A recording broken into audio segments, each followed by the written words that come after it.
I know it's Germanic. One cool thing about Danish is because I know Danish, I understand Swedish and Norwegian. And I can like read those other languages and communicate with someone who speaks those languages. Generally, they also speak English if they speak those languages, but it's pretty cool. Like, I'll talk to someone who speaks Norwegian, and you know, I just have to kind of move my head around a little bit and wrap it around this concept, and we can understand each other. It's a lot easier for me to understand them than vice versa, because Danish is like the least phonetic of the three languages, because they don't really pronounce a lot of the letters. So that was the hardest thing about learning the language, is like, okay, which of these letters am I actually going to pronounce? But I really just had to just start talking and start listening to people and try saying things the way that they were saying.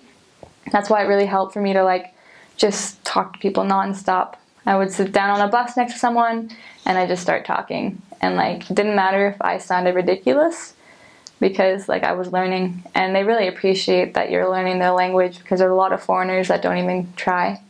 And you actually have to take a language exam to stay in the country, but by that point it was super easy. It's just like, so-and-so has this many children, and you have to, how many children does a so-and-so have? And you just have to tell them like 4. And it's like super easy exam. But like for someone who, there's lots of people who've been in Denmark for 15 years and don't speak the language. And it's like one of the hardest languages to learn. And it just really witnessed to me how powerful the Spirit was in teaching languages, because I studied German for 4 years in high school. I can't really speak German, but Danish, like the Lord taught me Danish, so I can speak that language. You want to try something? Here, try this. This is the phrase that they always use to like mess Americans up. No, it's and they use it all the time to mess Americans up. It's a hard one. It's like, but it's a dessert, so you really don't usually say that. You'd really just say like, this is super easy. Like the way you say hi is hi, and the way you say goodbye is hi hi. So like there are some things that are easy, but a lot of Danish is hard.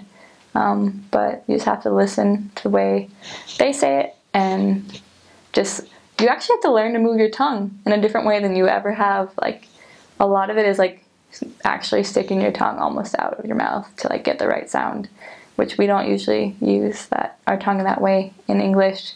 So it's just retraining your mouth to move in a different way than it's used to. It was really cool.